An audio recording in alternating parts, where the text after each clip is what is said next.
So is there anyone that has trouble farming the burnout one? I see that this one is actually pretty tough to beat, honestly.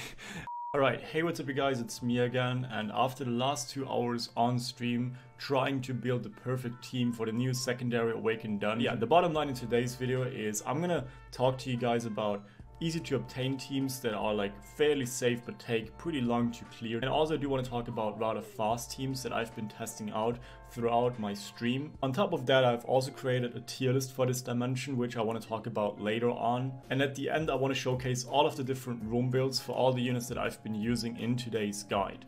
Now, I think before I start off recommending certain team compositions, I do want to take a brief look at the boss fight itself and just kind of figure out which sort of aspects we are looking for. Now, let's start off with the Griffon, which we all know, and his third skill really hasn't changed too much. He does get a little bit better of attack bar boost when you actually have it fully skilled, which isn't actually the case for this boss fight. His second skill, on the other hand, it did get attack speed scaling added onto the attack break and defense break that it applies. And on top of all of that, his first skill now also has attack bar manipulation. It does reduce your attack bar by 15% with an 80% chance, which it is kind of scary, but it's not really too dangerous. But what's really dangerous about this boss fight are the 2 towers on the left and on the right, with the left tower providing a lot of single target damage and also attack bar manipulation. It actually absorbs attack bar, so it cycles through its own turns extremely quickly, especially when you combine it with the burnout's third skill and also the right tower's ability to AoE strip, and for every single buff it's actually going to give his allies a lot more additional attack bar. So as you guys can see, there is a lot of burst damage and also on top of that a lot of follow-up.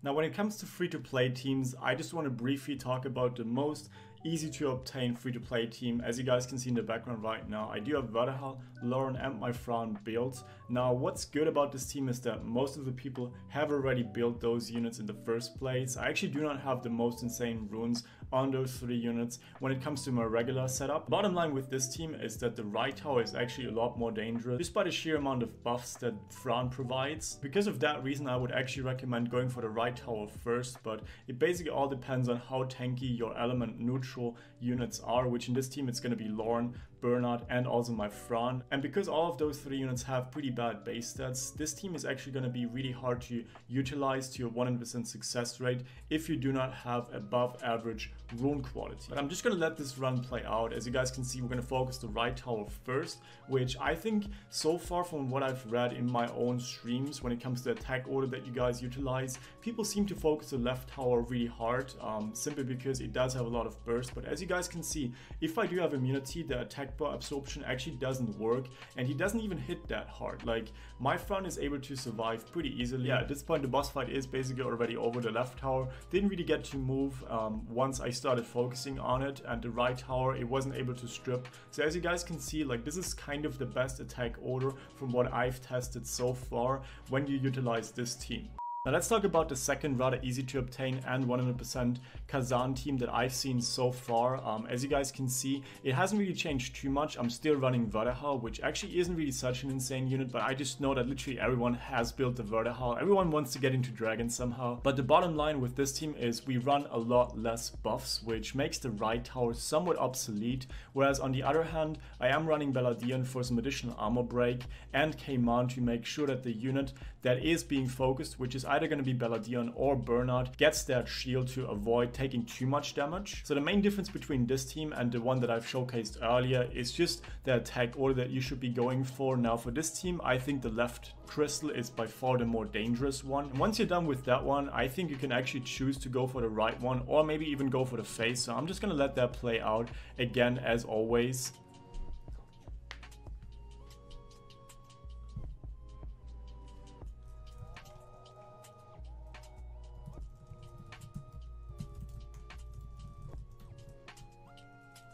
Yeah, as you guys can see, like, once the left tower is done, there is hardly any follow-up when it comes to like actual burst damage. While my units are gonna get like a little bit of AoE damage, there is gonna be some strip happening. There is hardly any like actual kill pressure in this boss fight, which makes this team pretty good either way.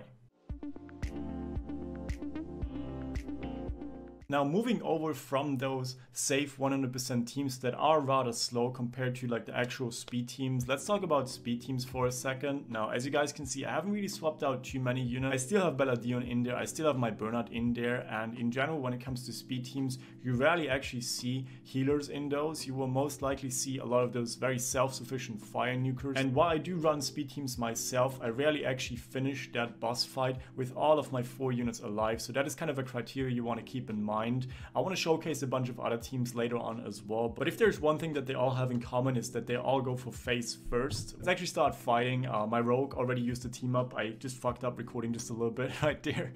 And what I've seen and what I've noticed so far is that Belladion's AI is kind of stupid. He really only starts utilizing his mobilize once one of your allies is at like 30% HP, which in this boss fight from what I've seen so far is basically like guaranteed death. Like the left tower, it just one-shots you either way. Honestly, because of that reason, I've seen a lot of people just not run any healers at all. As you guys can see, I'm running mostly just damage dealers, a lot of self-sufficient nukers with a bunch of damage over time debuffs. That Garrow does have solo ability, even though like we see a lot of multi-hits in these fights, so I really don't think that Garrow is going to be able to like 1v entire boss, but they do have a bunch of survivability, they do have a lot of debuffs, and so far this team actually worked out pretty well. Even though I mostly end my runs with just like 1 or 2 units alive, they are still able to finish the boss fight off with a decent amount of time. Like as you guys can see, pretty tough, but as you guys can see, it's like 1 minute 30 compared to the normal 2:30 3-minute runs.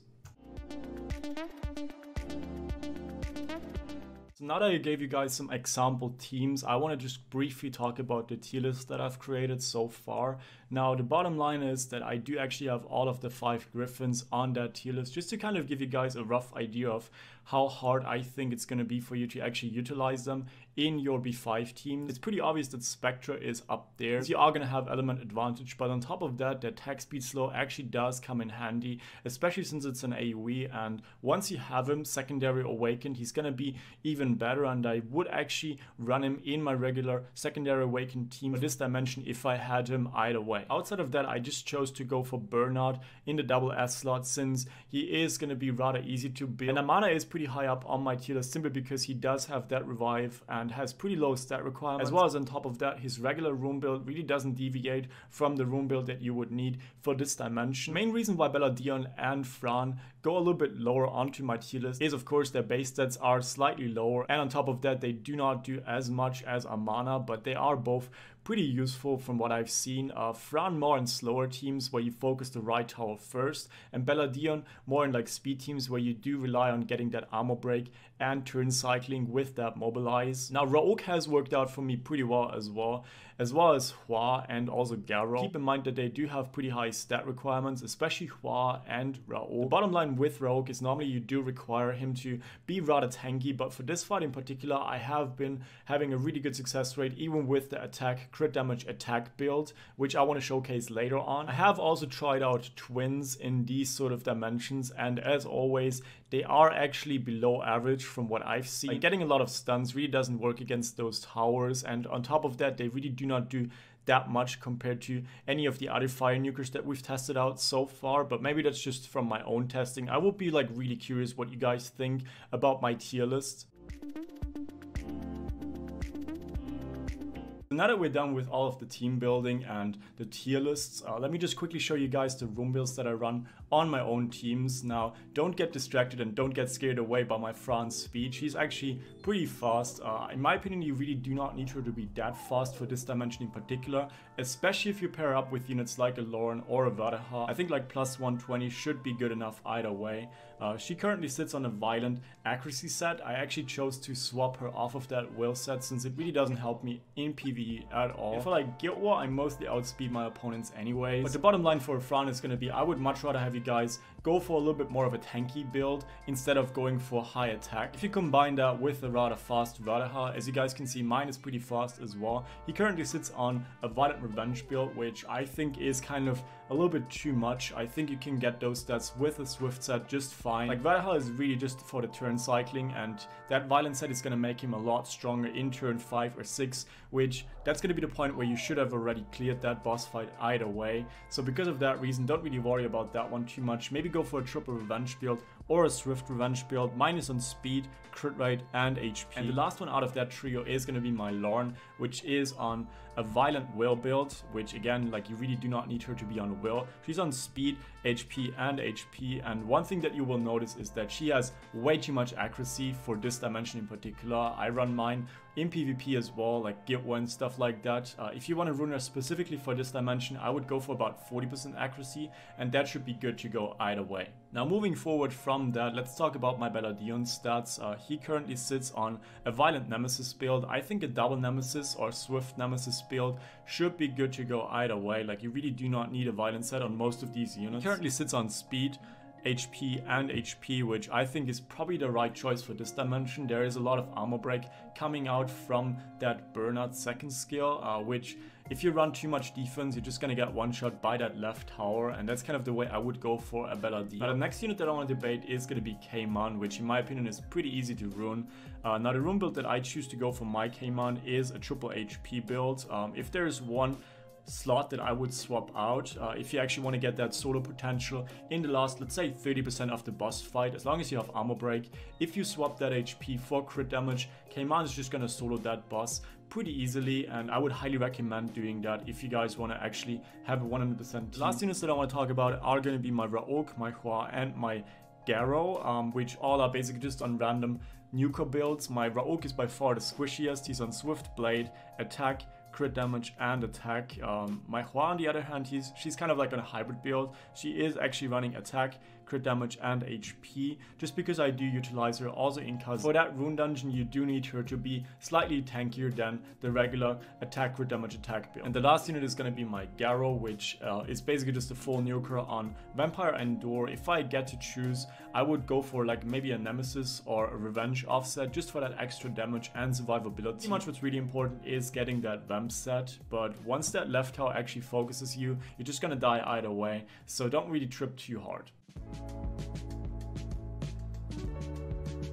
And yeah, I think that's pretty much going to be everything for today's video. I hope I was able to help at least one or two of you guys. If you guys found this guide helpful, make sure to leave a like. That would really help me out. That just tells YouTube that people actually enjoy my content. On top of that, if you guys haven't checked out my full stream where I was testing literally all of my team comps and talked a little bit more in detail, you should totally also follow my secondary YouTube channel. It's called Sample Streams.